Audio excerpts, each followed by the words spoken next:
This is really about us. If you read financial history, you realize that's what it's about. Being so arrogant that you think you really know may be the most dangerous thing in the financial markets. What can history teach us about how to invest? Russell Napier is the founder of the Library of Mistakes, a free financial history library, and he spends his days advising institutions on asset allocation. He's also the author of The Anatomy of a Bear, Lessons from Wall Street's Four Great Bottoms. If you can't tell why something goes up and down, even when you're looking backwards, you've got a hope in hell of working out going forward. You should just have a list, actually, of all the really, really smart people who've lost money in the stock market. Yeah, I must be really dumb, because I'm doing all right. Why did you create the Library of Mistakes? A Library of Mistakes is there to fill a hole that is in economics, a great big gaping hole, because economics assumes that we are all machines, we are all rational, and we make rational decisions. Not only that, we're rational, we make economic decisions, and we're all men. This is at least 50% wrong. So the Library of Mistakes exists to prove that none of that is true. So it studies the history of economics, history of human decision-making under uncertainty, which has nothing to do, or often nothing to do, with economic decisions. Definitely nothing to do with being rational, and half of those decisions are not made by men. So that's why we have a Library of Mistakes. We're putting something back in that was thrown out. Distillation, that's something we're quite good at in Scotland, is distilling. Mm-hmm. And, that means throwing things away, and the economists decide to throw all these things away. With efficient market hypothesis. Yeah, we're bringing them all back. Yeah. Now, we'd love to say that we are leading the world in this, but, it's just a very small thing. But, we change the world one mistake at a time. Yeah, there was, in the briefing chat that you had, you said a few things, and I've smashed them together into a quote that basically said, there is a mechanism for how all of this stuff works. That mechanism is not a machine, it's us. It's human beings. As investors, we're trying to teach ourselves to be less human. This is and I think that kind of summarizes a bit of what you're doing. You're saying it's the human in us that makes us make mistakes. Yeah, it's not just that it helps us make mistakes, it's that we are at the core of economics and of markets. And if we work on a model in which we aren't, that some sort of automaton is there, then the model's wrong. It's kind of profound. It's about economic policy being wrong because we got the wrong model. It's not just about investment. So this is, as I said, we're very small. But this whole subject is a vast subject because we've taken this out of economics, therefore we've taken out of politics, we've taken out of policy. So this is big.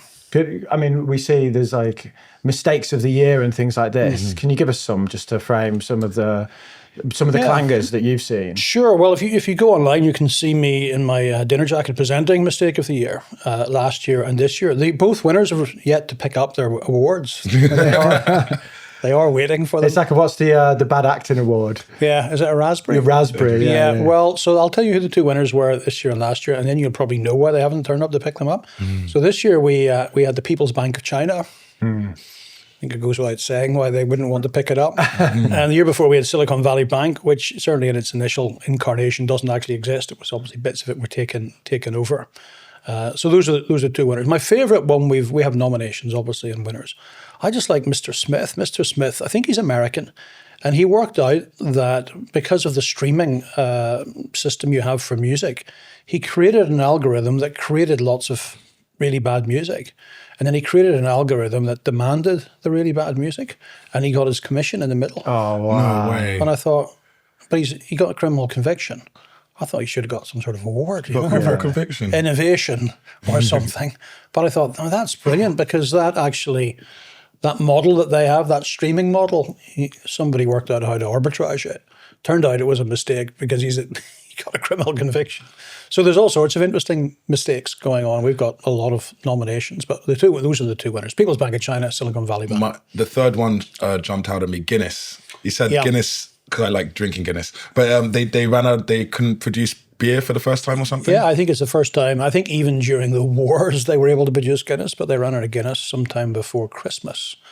I'm lucky I can fly to Belfast where they dare not ration Guinness. So Guinness was rationed over here, but it wasn't rationed over there because the whole fabric of society would have broken down. What about Nigeria? Good point. I think they were fine. I mean, obviously they've got their own brewery. I'm not drinking Nigerian, but I'm drinking Ghanaian Guinness. Did it taste different? Sweeter. I've had Nigerian Guinness. It tastes sweeter. Yeah, sweeter for sure. Though I was there on St. Patrick's Day, and they had a special competition. If you drunk 6 Guinness, you got a voucher, and you entered to win a farm.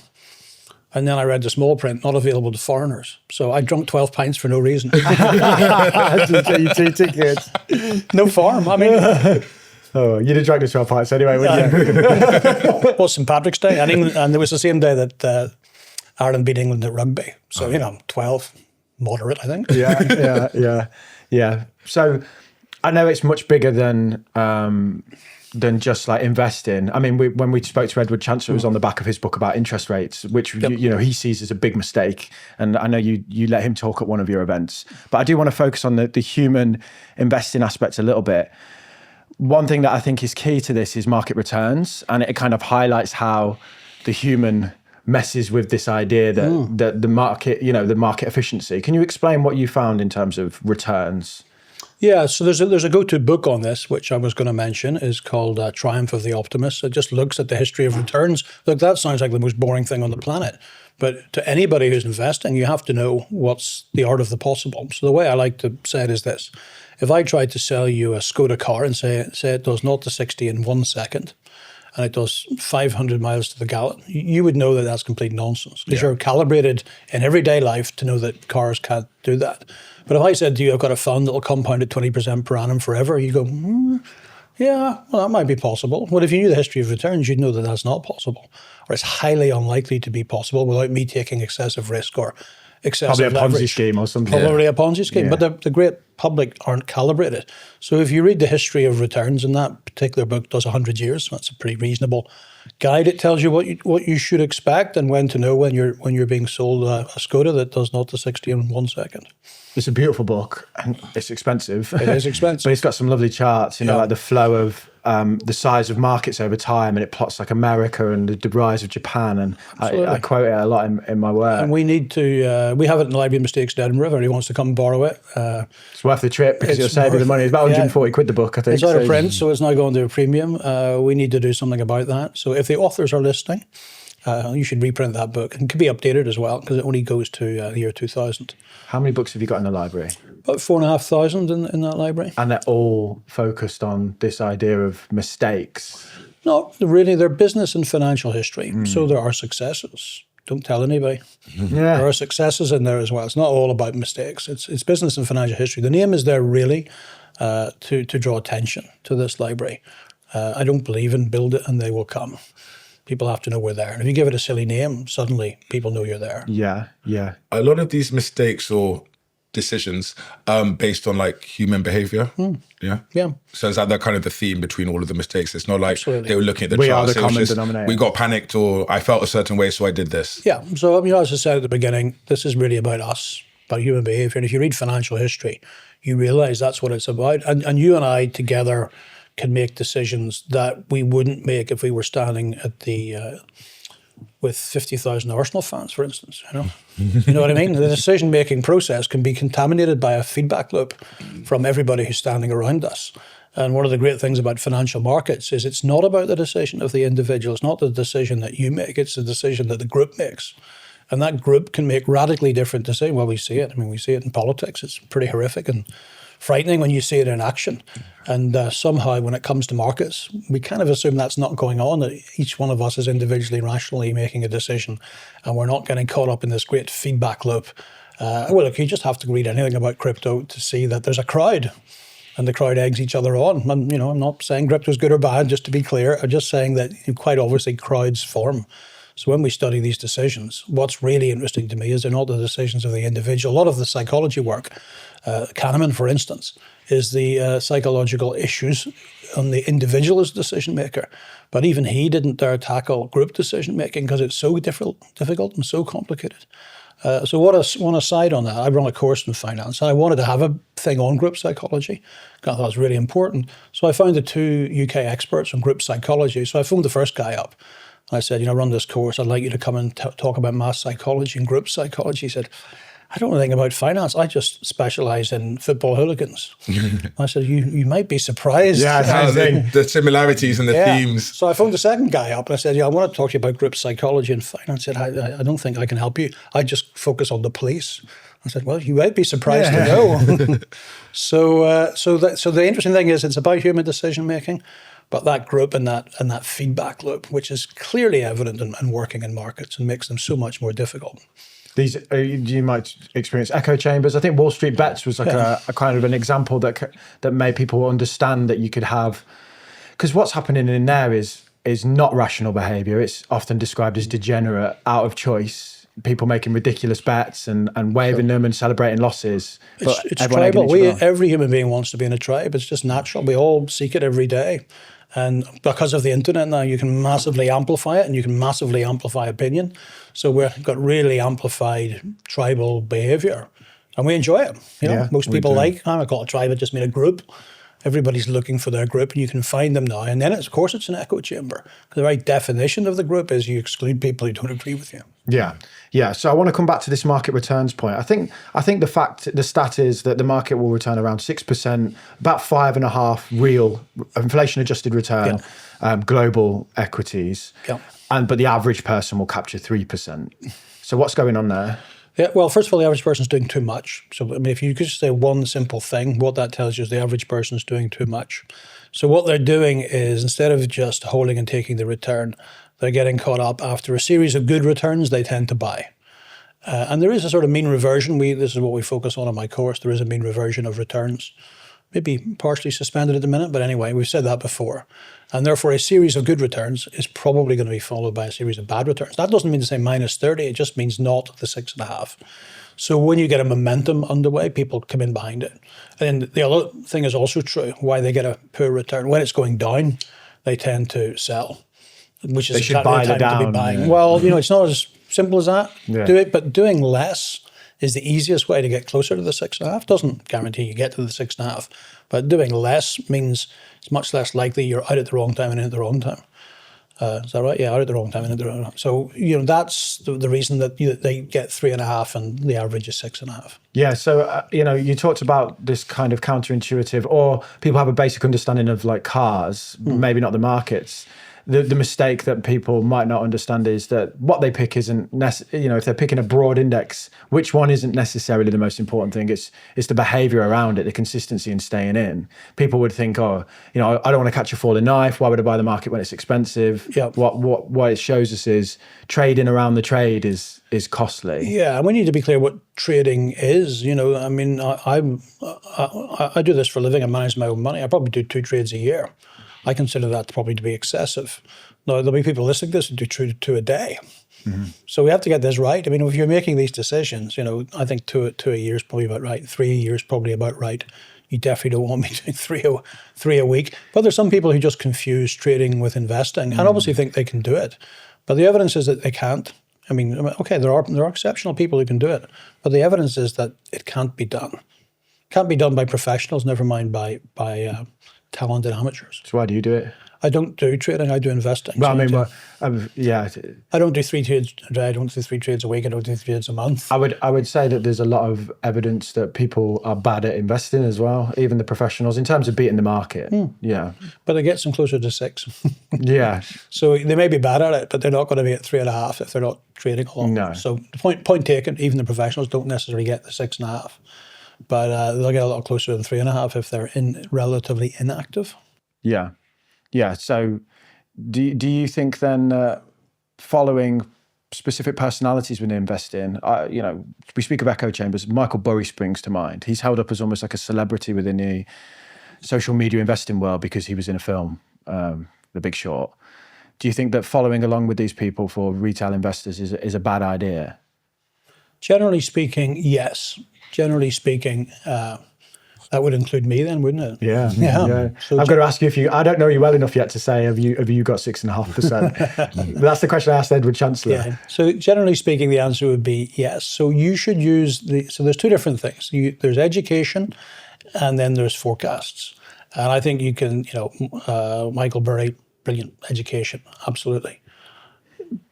I make forecasts as well, but I think hopefully what I put into the public domain is mainly educational, teaching people how it works so that they can make their own decisions rather than blindly following anybody's decisions. When I make forecasts in the public domain, I try not to make them. And the reason I try not to make them is that lots of retail investors kind of do them every week. You know, they're misinterpreted, so they get hyperactive around the idea. So if you see people you believe to be smart, absolutely learn from them, of course. That's one of the joys of life, learning from smart people. But just realize that for all of us, forecasting the future is difficult. And that's why you have to have a bit more caution around the forecast, but soak up all the education you can possibly get. But I don't think Buffett and Munger really made forecasts. Everybody listens to them and came away, oh, wow, wasn't that brilliant? I've learned so much.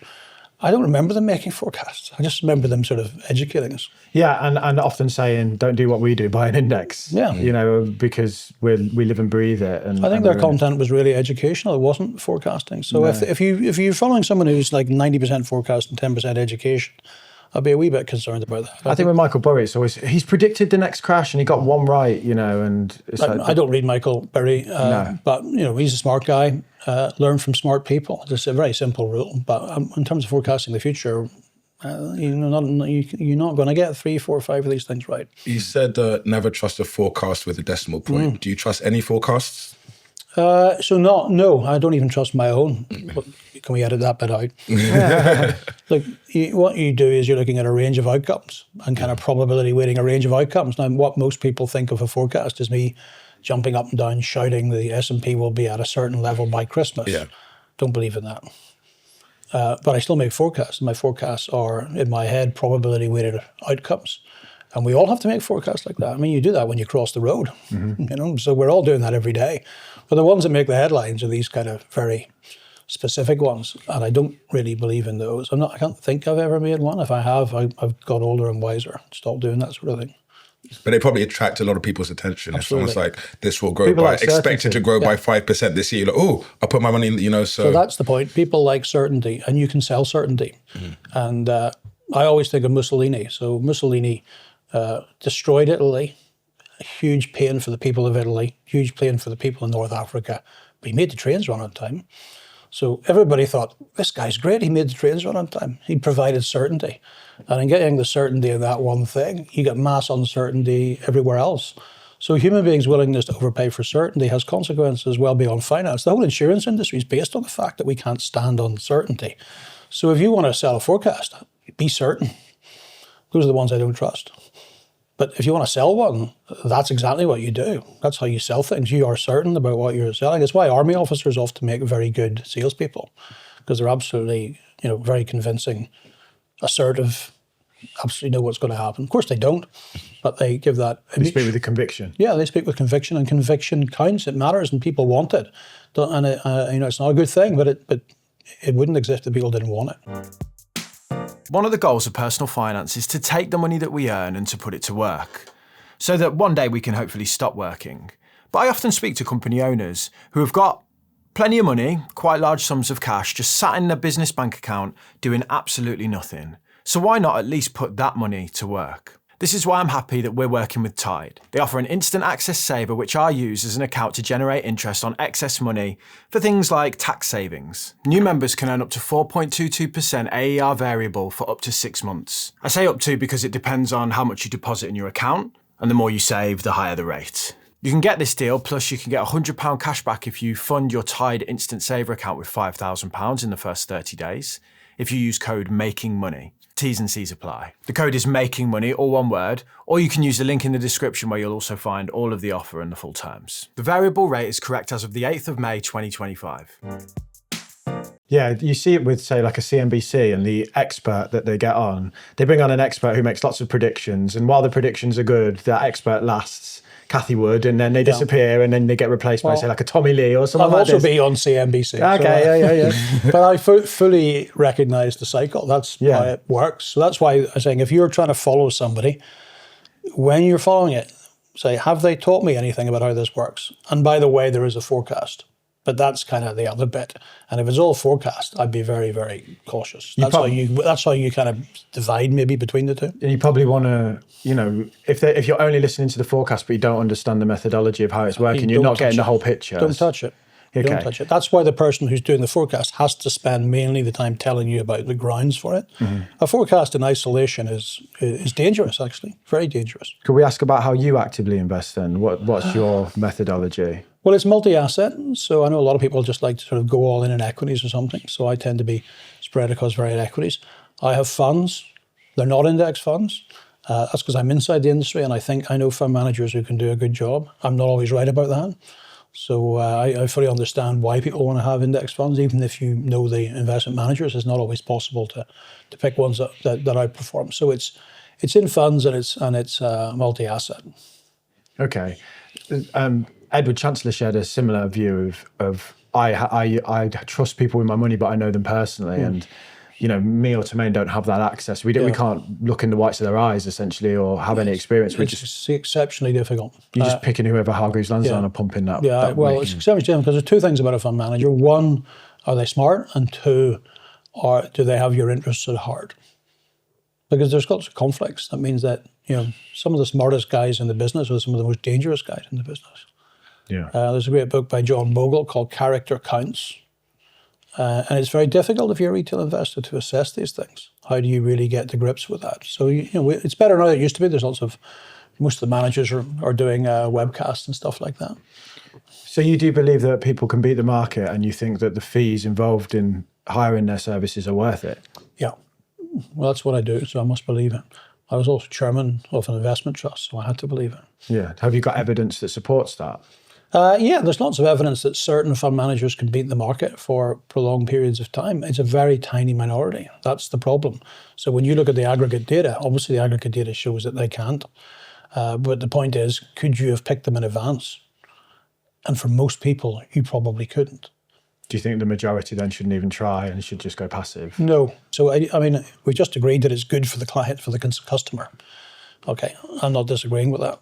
And now we've got to look on the other side of that, which is one of the things this whole business is supposed to do is to efficiently allocate capital. Mm-hmm. And if done well and properly, that I'm going to say it benefits the whole of society. It clearly benefits the people who own the capital, but most of all. But that efficient allocation is, on the whole, a good thing for society, and the index fund doesn't do that. It absolutely doesn't do that. If you had Adam Smith, if you were interviewing the late great Adam Smith, dug him up from the 18th century and told him that this is how people allocate capital, he said, well, what do you call that? Oh, we call it capitalism. He'd just laugh.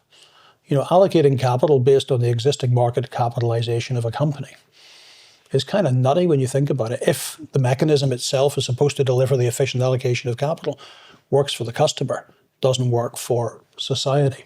So I think the index fund is a dangerous thing. So why doesn't it work for society? Well, let us say, so we're just talking about the stock market here. There's lots of different ways to raise capital, of course, private equity, et cetera, et cetera. But if the idea is that this is a mechanism through which we take your savings and allocate it to something that's going to do something that's going to provide a product or a service that makes money by basically providing a product and a service that people want. Yeah. Well, we're not doing that. We're just buying more Amazon. We're buying more NVIDIA. But they provide services that people want. Well, they're not issuing any capital. On the whole, they're actually buying capital back. And if they buy capital back, their market cap, their share price goes up. So we buy more, potentially. So, the idea, this we have to ask all the time, what is the stock market for?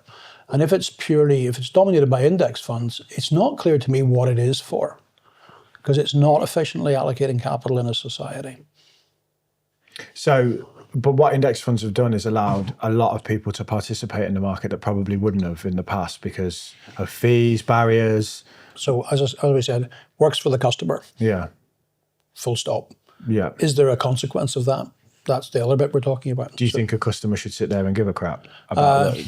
Is there a danger here? No customer is going to change it. If a customer says, I'm not doing index funds, they're not going to change it. Mm-hmm. I think at some stage, society / the government will want to pay. Potentially, it's already begun, pay an interest in this. So, for instance, we're sitting here today as Europe is deciding maybe it needs to spend more on defence, for instance. Mm-hmm. What happens if you had an equity market with no defence stocks in it? So I'm the regulator, and you two guys are running big pension funds. I come to you and say, I want you to buy more British shares. We've got a defence problem here. And you go out and buy the index. Now, there are a few defence companies there. Or I come to see you and say, I want you to sell the index and I want you to invest in these two defence stocks. That's already beginning to happen. That's what's happening. The government is coming along and saying, the government's effectively declaring a market failure. saying, you guys didn't build all this capacity that we need to be independent from China and defend ourselves from Russia. So I want you out of the index and I want you into this stuff over here. And we have a thing here called the British Growth Fund, which is effectively trying to do that, which is a fund in which the pension and life funds are being asked to contribute to British investment in assets. The government will play a role in selecting those assets. We've got the Alberta Sovereign Wealth Fund, which has just fired the board because it's forcing it to invest more money in Alberta. We have the Futures Fund of Australia, which is the Civil Servants Fund, and they've also changed the mandate, so it invests more money in Australia. We have at the minute Italy actually talking about all sorts of funds that could be created to invest more money in Europe, obviously particularly European defence. But I think the speech that really tips this off is this incredible speech that Macron made on the 26th of April last year, which was grossly underreported here, maybe not even reported at all. But the speech is called Europe, It Can Die. And in that speech, he says, every year Europeans send 300 billion euros to invest in America, and this is absurd. Now, he doesn't say he's going to stop it. He doesn't say how he's going to stop it. But it's pretty clear that he wants to stop it. And then last week we had Enrico Letta, who is a member of the Italian Parliament, but importantly runs the Institute to Jacques Delors, saying we've got to stop investing money in America. We need to invest that money here. So if I was looking hard enough, I could give you another 10, 15 examples. So this is no longer a theoretical position. This is happening in real time, in real life, and governments are playing a role. And this is cross-border capital flows. It affects exchange rates, it affects interest rates, it affects the valuation of equities. And the governments are back in the asset allocation business. They call it industrial policy. It sounds lovely. Oh, more jobs, more industry. How is it financed? It's financed using your money. So it's a kind of recognition that the index fund may have worked for the customer, but probably hasn't delivered the form and nature of investment that we need as a society. And I write a lot about this thing called financial repression, which really looks at the period post-World War II, 45 to 79. And the governments, particularly of mainland Europe and Britain, were deeply involved in telling you where you should invest, because it was an issue of national survival. Now, there are governments today that believe that this investment has to be done as a matter of national survival, and that's not just defence equipment. It's building stuff that's made in China, maybe now building stuff that's made in America, green energy. We don't have a Europe devastated by warfare, but we have a Europe that is grossly underinvested in lots of key things because China did it, or America did it. Yeah, and now there's a realisation that we better get investing. And what do you think that looks like in reality? How would that affect pensions, ISA savings, these kind of... So what's happening is that I think it's 23 billion the British government has gone into its British Growth Fund, and it's got that really from pension fund and life funds. Just went round with a hat and said, we need the money.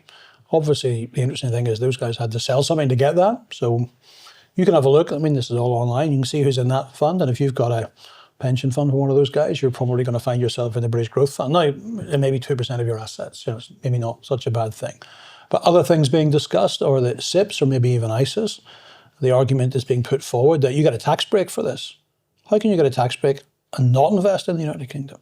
So maybe the tax break you get on putting money in a pension fund only comes if a certain percentage is invested in the United Kingdom.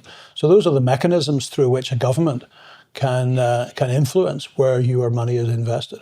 So, I mean, like the Brit ISA obviously was like a version of this. But then the other problem you have is retirement savings, pension crisis. It's not just a problem of, we need defence. It's a problem of we need people to be able to live in retirement. Sure. And what you're doing is maybe negating returns for this other need. Well, I'm of an age that I can remember the 1970s. In the 1970s, the poorest people in society were the pensioners. Mm-hmm. You probably think today the richest people in society are the pensioners. Well, they are. The boomers and the richest. So but I don't think the millennials might not be when they get there. Yeah, but what we've got to remember is that someone's got to pay for this. And do you mention Thomas Piketty on this? Is this allowed? The famous communist French you can talk about economist. The inequality of wealth. One of the ways you bring that inequality of wealth is giving poor returns to pensioners. Now, maybe not guys who are going to be pensioners in 30 years, but the existing pensioners. Someone's got to pay for it. It's got to be done. And after World War II, we did that through providing very poor returns to savers. And that's where we are, and that's the reality. So we, in my opinion, as savers are now fighting this war to try and retain the value of savings at a time when the government has to get money from somewhere. To me, it's clearly it's coming from savers. There'll be people all over this country who'll applaud that because they think that wealth is unequally distributed. There'll be people who think it's horrific. But the reality is somebody in society is going to have to pay for it, and I think it's going to be the pensioners. Okay, so this is different because at first I think a lot of people will be listening thinking, I'm 30 years old, I'm trying to save into my ISA, and you're talking about, but what you're talking about is large pension pots. DB schemes? Yeah, you could even get to DB. Certainly, it's DB's the defined benefit's the easy one to get to. Actually, a bit easier than DC, but all of them can be subject to this. I think if you're 30, you don't have to worry about it too much. It's probably more if you're 50 that you have to worry about it. What about property? There's a lot of money in bricks. Yeah, so property works out all right in this environment. And we haven't talked about how financial repression works beyond this. But in a world, you see, the thing about that period of history I'm mentioning, that 45 to 79 period, for the working guy, it wasn't actually bad at all. It was just savers. So savers, are you talking about investors or savers like cash in a bank account? Because when I think of a saver, I think of... Well, I just think of a saver as someone who's got a pot of money and then decides how they're going to allocate it. Okay, some people have it in cash, some people have it in shares. You're not distinguishing between equities and cash. Savers is anyone. Savers is anyone. You can see in this situation, you lose a lot of money in cash as well. Mm-hmm. But the point is, actually, if you're an average working guy, you might do all right because it's a world of high inflation and low interest rates. So high inflation for wages, if I say to you the average wage is up 6% this year, well, actually, for young people, it's probably more than 6 because you're probably getting promotion. Obviously not true for everybody who's younger, but on the whole, younger people tend to see if the average is 6, they tend to be 10 to 12 because they're progressing. And if I told you your mortgage rate came down, that's a fixed thing. So that's a fixed thing and it falls. Your wages go up. Actually, you're getting better off. Now, that's not a word that a saver would like because the saver's lending them money below the rate of interest. This is a direct wealth transfer from debtors to creditors. So in that scenario, it is a bad word for savers, but it's maybe a good word for somebody else. So a little quiz for you. Do you know what any of these things mean? ISO 27001, SOC 2, the EU AI Act, or DORA? If not, no worries, but if you do, it probably means you work for a company that cares about security and compliance. If you're a growing business today, you have to prove that you comply with security and privacy frameworks like these, and GDPR, so that you can land big deals and grow your business. But the problem is, achieving and then maintaining compliance with these frameworks is time-consuming and complicated. This is where our partner Vanta can help your business. Vanta automates up to 90% of the work and 85% of the associated costs for in-demand frameworks. So if you want to prove that you're secure and compliant, check out Vanta. You can also get $1,000 off Vanta if you go to vanta.com/making money. So that's VANTA.com/making money for $1,000 off, and there's a link in the description for you. What does history tell us about when governments tell us where to invest? Well, I was around in the 1970s, so I saw it for real. So I used to have to push my dad's Morris Marina up and down hills, mainly down. Down hills. You had to push it up a hill so you could push it down a hill. So I would start. We also You're had just pushing it. You just pushing it, basically. And if you live somewhere flat, you were just pushing it. If you live somewhere with a hill, you could at least get it started. Yeah. We also had Concorde, which was an incredibly cheap way for wealthy people to fly around the world, but on no other social utility. So what it means is, in the long run, you get very bad investment. However, and it's really important to say this, I think for many years you can get an investment that we don't know is bad. If you're building a lot of capacity and people are getting a lot of jobs and building a lot of stuff, particularly if it's a world where we're not buying as much stuff from China, that can look absolutely fine. It could go for a decade or longer before you realize that it's misallocated. So by the 70s, we're building all the wrong capacity in all the wrong places, producing all the wrong stuff. That tends to be what happens when the government does things and the market is much more focused on profit and doesn't do that. But I think it's really worth pointing out, it can take a long time to get to that stage. And if tomorrow morning, for instance, we weren't buying anything from China, it would take a very long time before we produce too many toasters or too many ovens or whatever, too many EVs. So I think for a long time, if I said to you, the government's going to mess this up, I'll be sitting here in 7 years and you'll be saying, you see, it's all going very well. And I'd say, and it probably would look like it is going very well. But underneath it, there's this insipid misallocation of capital, which gets you in the end. But the end can be so far away That if you missed it, you can ride the ride anyway. And Well, I mean, last time it lasted through the 50s and nearly all of the 60s. That's a long time to be sitting around saying to the government, you're misallocating capital. It's all going to end badly. People who said that were right, but it just took a while.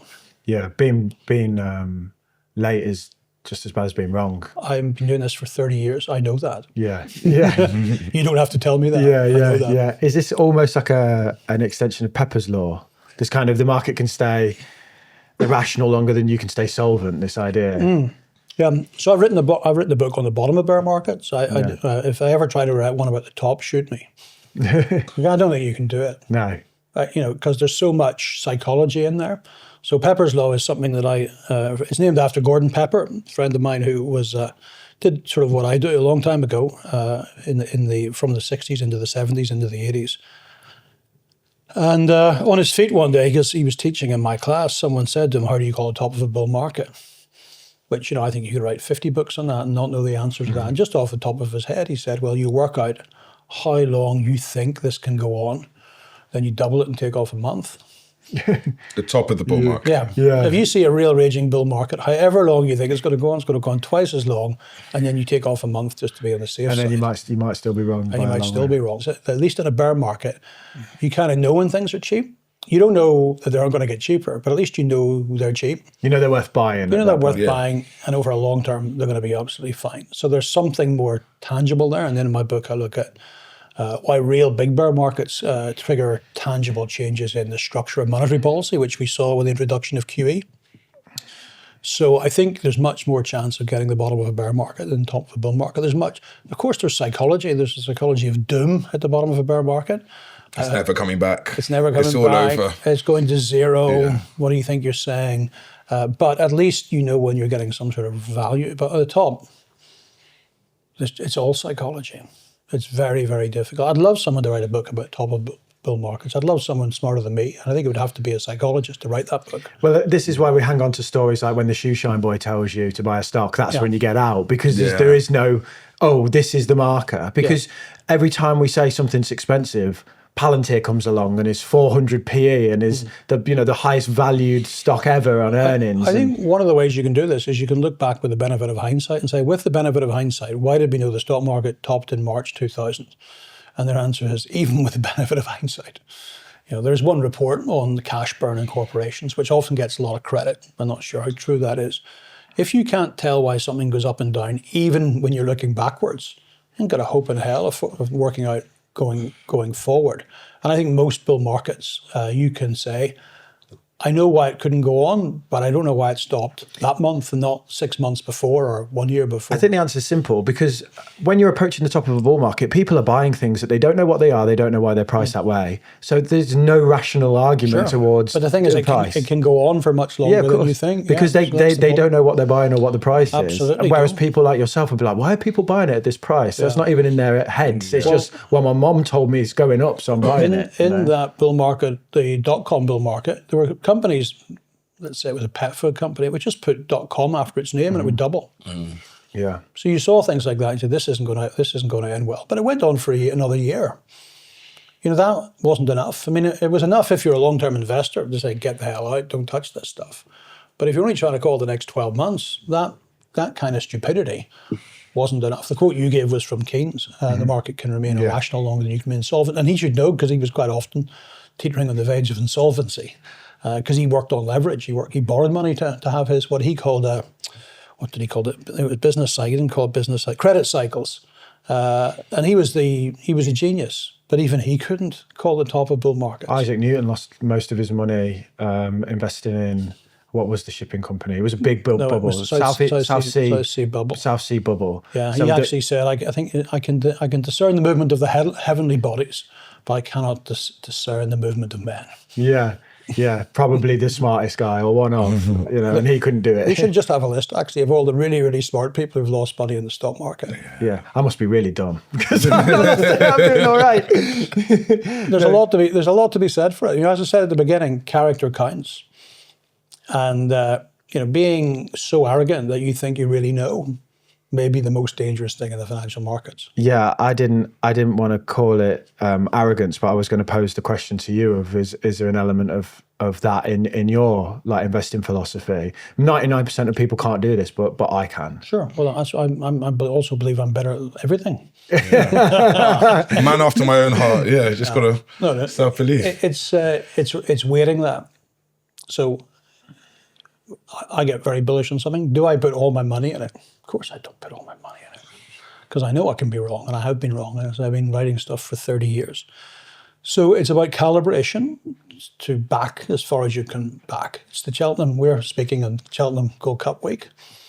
So it's about knowing what you can back and what you shouldn't push any further. And is it this, it's kind of like risk management, because if you were, the best investor would only ever buy one investment at a time. They would buy the best investment, wouldn't they? But even Warren Buffett holds a portfolio. Absolutely. So that's it. It's not just about being arrogant to say, I know what's going to happen. You weight that. There's humility in the fact that you diversify, basically. You're not betting everything on your opinion, because there's humility in knowing that you're going to be wrong. Yeah. Can we talk about some of the other lessons from history? So we talked about the Pepper's Law, the fact that the market can keep doing things that don't make sense much longer than you think. Yeah. What are some of your other favourites from the presentation that you gave? Well, sorry. I've got a favourite. Yeah. Technology never beats inflation. Yeah. Is that right? Yeah. Something like that. Yeah. So you said, I think you explained it. You definitely explained it better than I will.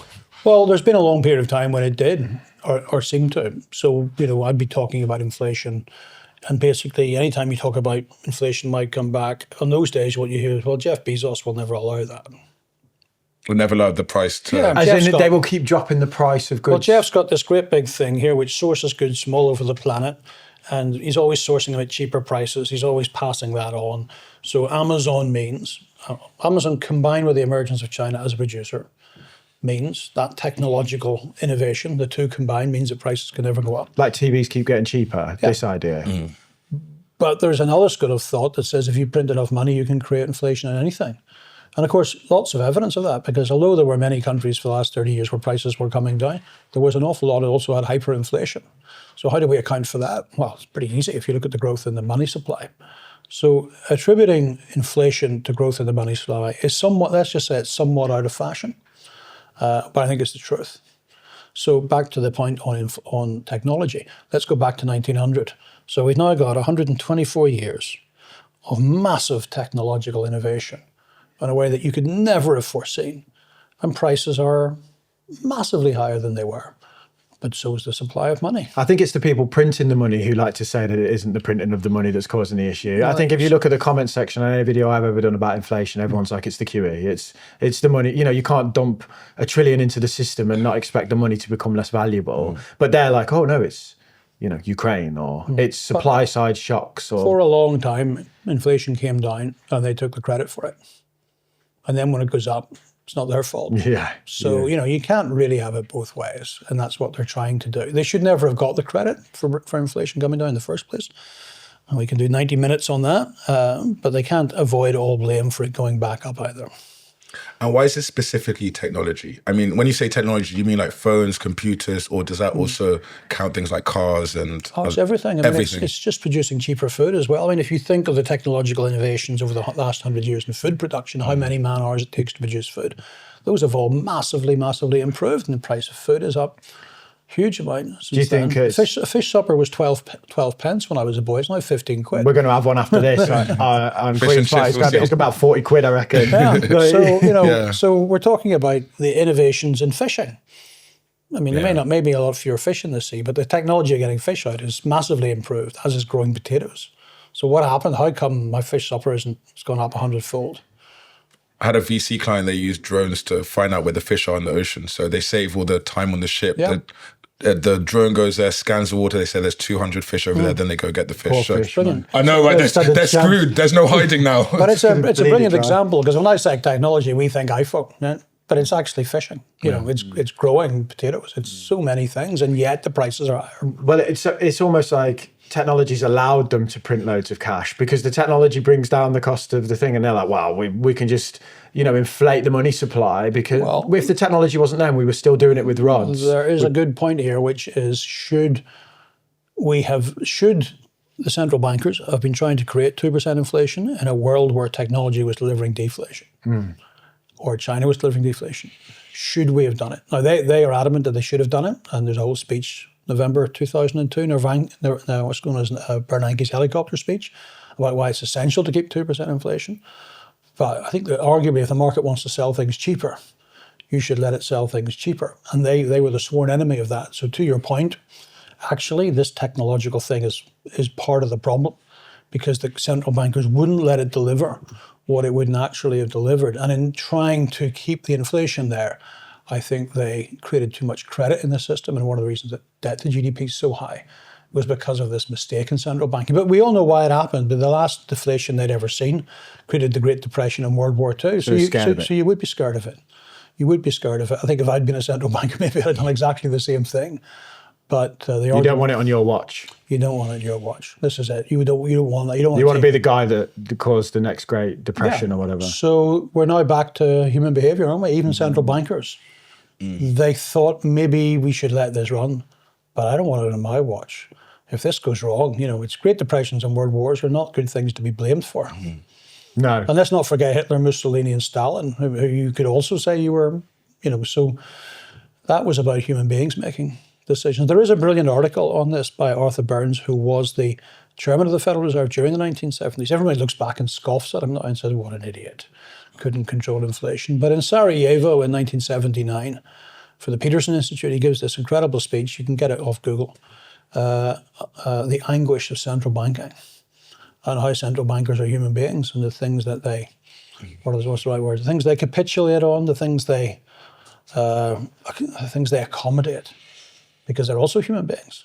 And Burns says, look, we were at war in Vietnam and we were doing the Great Society program, try and make America more equal. Was I really going to drive up the price of money to destroy these things? So we do forget the human element in central banking as well. And it definitely played a role in exactly what you mentioned, is the willingness of the central bankers to generate inflation in an age when the natural thing was for prices to fall after the fall of the Berlin Wall. Do you think it would have been a better world if we let prices fall, if we let technology deflate costs? I think yes. The things that you don't want deflating in your society are wages and corporate cash flow. Because if they deflate, you default on debt, you bring down the banking system, you get a Great Depression. That's the deflation you have to be concerned about. But if you lived in a society, let's say it was the United Kingdom over those 30 years, and wages weren't falling, but interest rates were coming down because deflation was coming through imported goods or technological breakthrough, and corporate cash flow was okay, and everybody was servicing their debts, then you've nothing to fear from deflation, in my opinion. Because actually what Jeff, in your example, has found is a way to drive prices down and make more money. Because he was, a highly profitable business now. It wasn't for a long time, but these companies were producing cheaper goods but still making money. It wasn't like a race to the bottom. What the monetary policy did, in being too frightened of that, was to generate lots more debt. People felt much more comfortable in borrowing more. So one of the things that should have been going on in this period when we were fixated with 2% inflation is just keeping an eye on the growth of debt and credit in society and saying, is it too fast? Is it creating imbalances that eventually will be unwound with pretty horrific consequences, which is what happened from 2007 to 2009. So the fixation on what they called price stability was the wrong policy, but more importantly, at exactly the wrong time. We introduced that policy just as China entered the global trading system, and it was exactly the wrong time. And it's just a tragedy of history for the reasons that we've already discussed as to why central bankers thought that was important, after the 70s why we thought it was important. And maybe if China hadn't come along and Jeff Bezos and the internet hadn't come along, maybe it would have been the right policy, but it turned out to be the wrong one. Yeah, I mean, it didn't need to be Jeff, did it? Jack Ma. It was a global trend. I'm just picking on it because Amazon's one we deal with every day, but there were the technologists on the internet were massively deflationary in just about everything. Airbnb is a classic example, brought a massive supply of effectively hotel rooms. Uber. We had these existing bits of capacity, and the tech allowed us to turn that into economic capacity, naturally inherently deflationary, but we couldn't contemplate allowing it to happen. They're one bloody more expensive now. Airbnb is more expensive than a hotel. Everything. Uber's more expensive. Yeah. You wonder if the profiteering would have just filled the gap. I'm reading that if you want to watch the Cheltenham Gold Cup these days, you go to Benidorm because it's cheaper, and they put it on the big screen and you watch it there. It's cheaper than going to the Cotswolds. Oh, you could fly to Spain to watch some Premier League games probably for cheaper than a Sky subscription. You know, if you go at the right time of day, get £13 flight. Yeah. Do you think then there's an opportunity to let that run now? Because obviously we continue to innovate. Yeah, we continue to innovate, but the China thing is the issue here. We missed the boat in terms of Chinese production. It's kind of done, you know. So I first went to China in 1991, so I remember what it was like. We have seen the greatest mobilization of people and capital in the history of the world. Now, America obviously did that through the whole 19th century, but China did it much, much, much more quickly. You know, there were massive underutilization of labor and what they call peasants, we would call farmers, to bring them into the cities, to give them capital, but it's done. You know, the Chinese working age population is declining. So you can't replicate that and replicate it and replicate it. So that one great deflationary thing has gone. And it may be geopolitically, we don't even deal with China, in which case we're in deep trouble with inflation because we're not going to be able to buy that stuff. So that's what I mean about the wrong monetary policy at the wrong time. But now we're at the other end of that, where we have left with a legacy of this massive amount of debt, which has to be inflated away. I mean, there are only 5 ways to bring your debt to GDP ratio down. Most of them are socially, politically unacceptable. So I think we have to inflate it away. So what are the 5 ways? Well, the 5 ways are austerity. Tried that. Tried that. Don't like that very much. All right, I thought we'd get that reaction. Very high real growth. Now that's the one that Can't we really get want. We don't have that here. Is this real growth in the room with you right now? I think you're showing a lack of confidence in Keir Starmer there because he keeps telling us we're going to have really high real growth. It's been 6 months. He said growth, and there's no growth. Well, I'll give him 7. No. So wouldn't that be lovely? So you can't rule that out. But you know, I don't think real growth is really within the gift of the government. You know, it's in the gift of the private sector to innovate and whatever. But let's hope that would be the one. So there's austerity, high real growth, default. You don't pay back your debts. Well, the problem with that is your debt is somebody else. Your liability is somebody else's asset. So Lehman Brothers defaulted in 600 billion. Well, that didn't work out so well. So on the whole, I don't think default is going to be the answer. Then there's hyperinflation, which anybody can do, but it destroys social cohesion, destroys the middle class, and frankly creates chaos. So most people don't choose that. And then there's financial repression, which is what I'm talking about, which is kind of moderate in between position. That's it. That's your 5.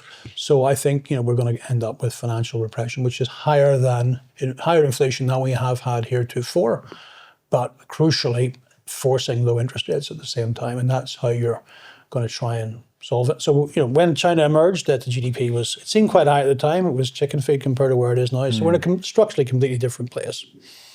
We need a different policy. So if I just want to come back to this point again, because I think it's quite scary, like people listening to some of these points. If we find ourselves in an environment that's high inflation, low interest rates, you think borrowing money is good in that environment? Yep. The buy-to-let market might kick up a gear again. Yep. You got a lot of people running out of that space at the minute, aren't they? Yeah. That's what would happen. It depends how quickly, we mentioned them twice now, Keir Starmer can build homes. And I think you're both sceptical about that as well. But, you know, I mean, they with the Cambridge project, it was like, we're going to build 150,000 homes over the next 30 years or something. I was like, please, I'll build them quicker than that.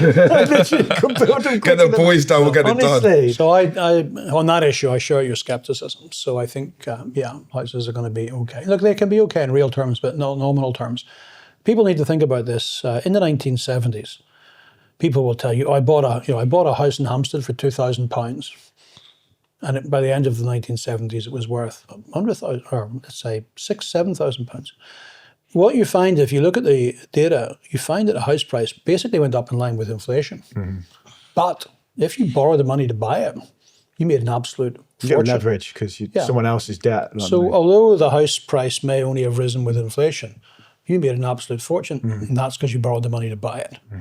So I hope people don't listen to this and rush out and take out huge mortgages. I just done that the other way. But on the whole, Literally just did that. That's what happened in the 70s. So it's not saying that you're going to make a lot of money out of house prices in real terms. You know, back to our 6.5% real on equities. It's saying you might just keep up with inflation, but if you borrow to do it, then you're probably going to do pretty Because okay. you see, if the house price goes up 10%, you get all of that benefit, and you've only put in 25%, say, of the deposit. Yeah, this is the whole reason I'm buying. I bought a buy-to-let. Yeah, but then you complained about how stressful it was the next day. Well, I mean, if I wanted to buy equities, theoretically, I could put 50 million into the market pretty much free in 10 seconds. To buy a property, it's like they want 50 million quid out of me to buy it. Like the fees and the barriers are horrific. Absolutely. That's one. And the other beautiful thing about equities, you can change your mind tomorrow morning. Yeah, which is a bad or a good thing, depending on how you look absolutely. at it, right? Yeah, we discussed that. Absolutely. By the time I tried to sell the property, I might have calmed down a little bit, whereas I can sell my whole portfolio on the toilet in 10 seconds. Yeah, that's a modern problem. Always with your portfolio on the toilet. Where else are you looking at it? Where else are you looking at it? Well, at least it's not down the pub after 6 pints. That'd be even more dangerous. Man, the investment decisions I made at 2 a.m. have not been good. Not been good at all. Well, I've never made any of those. Oh, you're a wiser man than me. Yeah, so make 2 investment decisions a year. You'll be fine. I make one. It's just buy. Good for the consumer, bad for the whole rest of the world. Oh, you mean the index funds? Yeah. Well, we do need to think about what an index fund means for the efficient allocation of capital. We don't think about it enough because it does produce positives for the consumer. We live in a world where if it produces goods for the consumer, then you think that has to be good. But actually, I don't think it is. I mean, the classic example of this is competition law, where we've allowed the formulation of very large, let's just call them oligopolies. Yeah. Because they always say, well, if we get together, we'll have lower prices. I think that's probably true. Maybe they produce lower prices. But it's not good for the workers, necessarily. It's not good for society, necessarily, that 2 big firms run everything. So this whole thing about if it's good for the consumer, it must be good.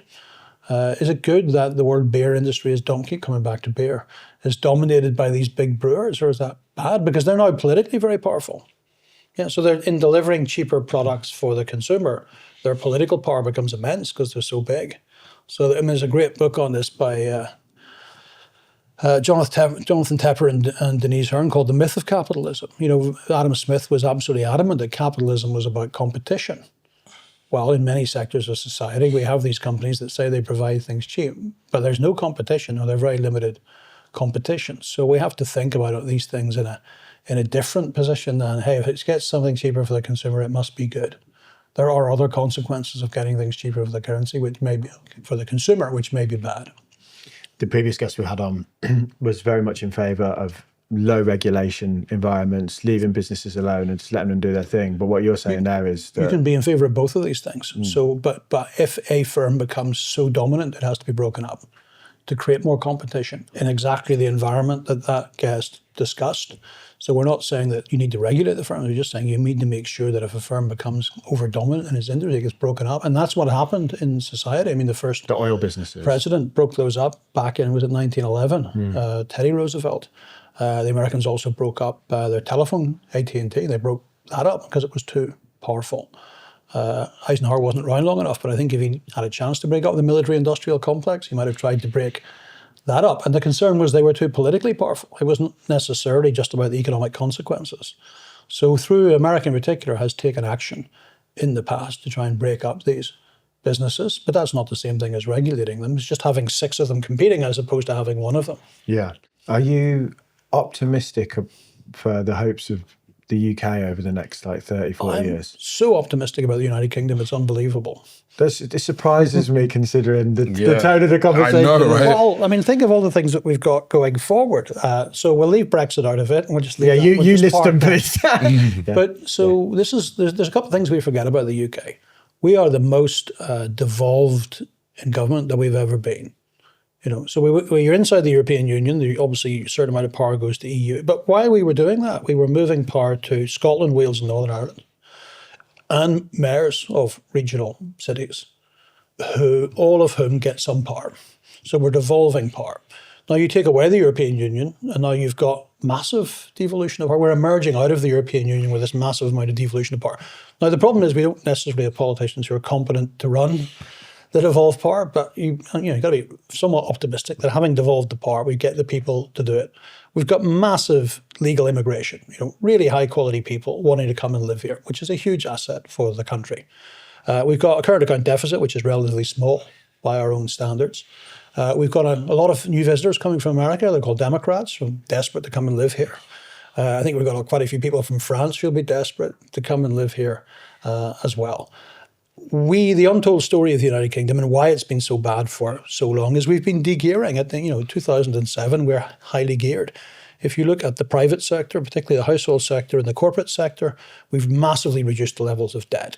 And when you do that, that's a period of slow growth. If you're using all your cash flow to repay debt or reduce your debt balances, you get it. You're not investing, you're not growing. Yeah, you're not investing, you're not growing. So some of these things are lifting. Now, we live in a very dangerous world, so I'm not going to tell you that it's not going to be a dangerous world.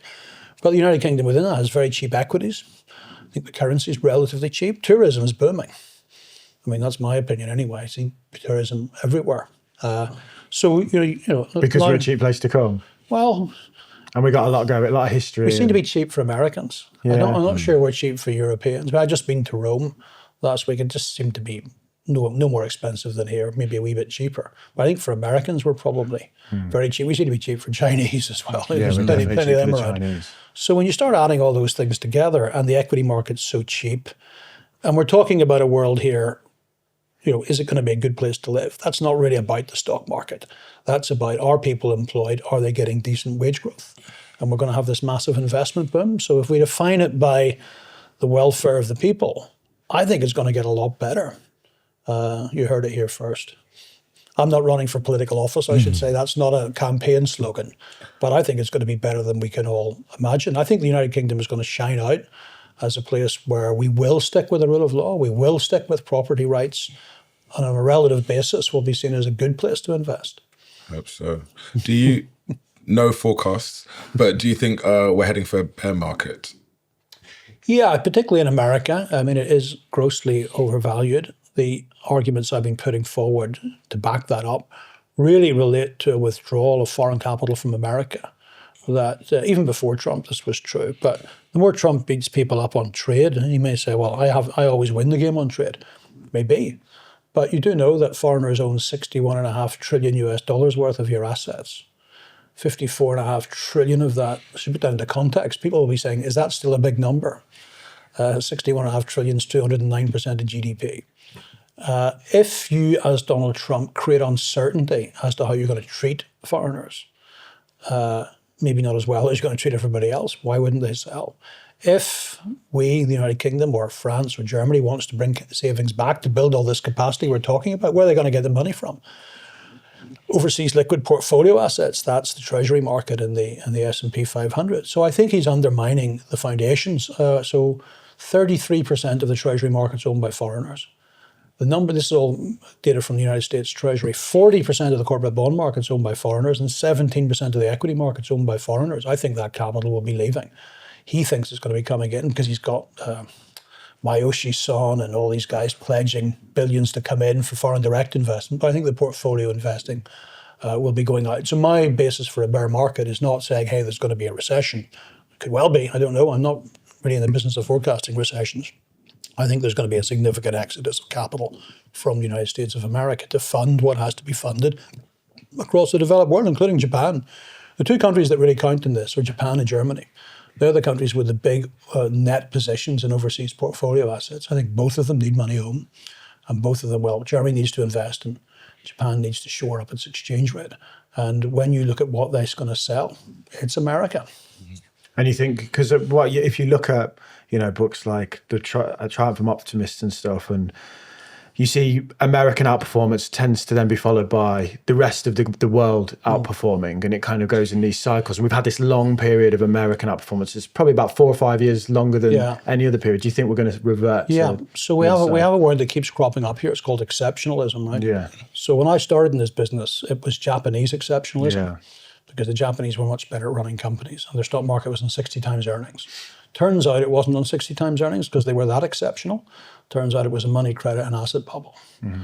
I then moved to Hong Kong, East Asia, and there was an exceptionalism there. It was called the Asian Economic Miracle. Exceptional. They just found a way of growing that nobody else had mastered. Turned out it was a money, credit and asset bubble.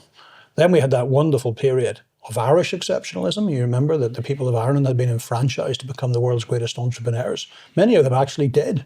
But the problem was that Irish assets were in a money and credit and asset bubble.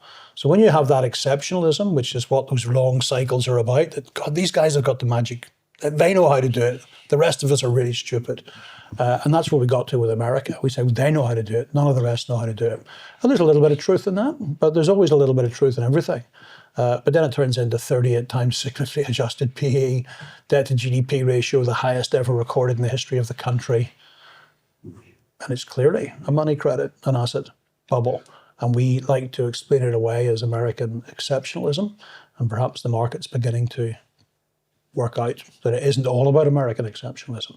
So I'm here to proclaim that soon it'll be all about British exceptionalism. 10 years from now, we'll be talking, I don't know what it'll be. There'll be something that, but clearly we won't be exceptional. Let me just say for the record, we aren't and we won't be. We'll just be building our own credit asset bubble. Yeah, we'll be building our own credit asset bubble. Let's go. And everybody always saying, they're exceptional. These guys, they just got this exceptional, they've got this magic sauce. Well, we've always had the sauce. We're just back again. Magic and don't call it a comeback. Oh, yeah, we've been here for years. And somebody will be sitting here telling you it's British exceptionalism. We'll be sitting here telling saying yes. Time to sell. yeah.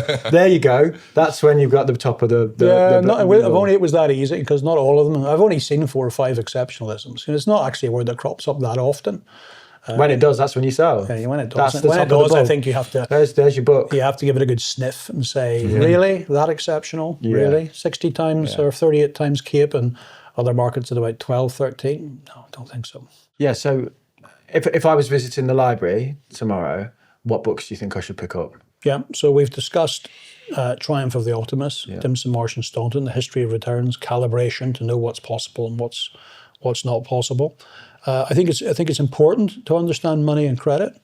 Many people will tell you that it isn't. You just buy good companies and buy them and hold them on them forever. And if you're really good at picking companies, that's absolutely true. But for most of us, we have to pay attention to money and credit. One of the greatest writers in finance is Jim Grant. And one of the books people don't talk about that he wrote is called Money of the Mind, which is kind of the history of American credit over the 20th century. Sadly, ends in the mid-'80s.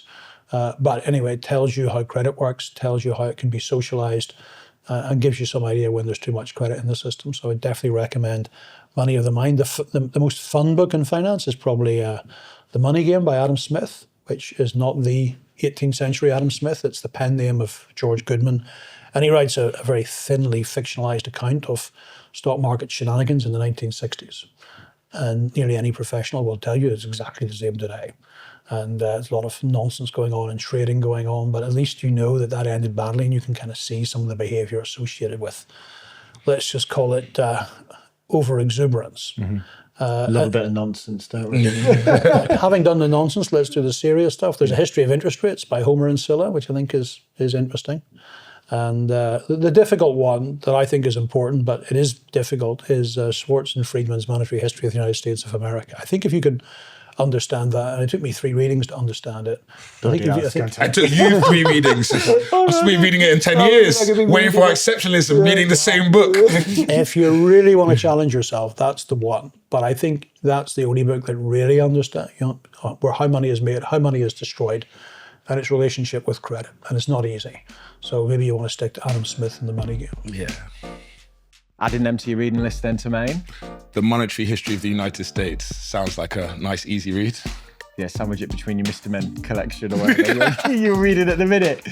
I mean, the library mistake seems cool, but it seems a little bit heavy for like people starting out in investing.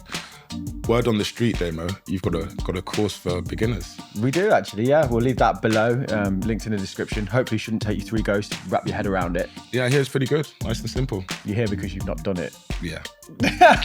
I'm beyond that now. I'm evolved. I'm like a intermediate investor now. You're just a library of mistakes, mate. That's what you are. Big fat library of mistakes. Just tomes. Tomes of mistakes.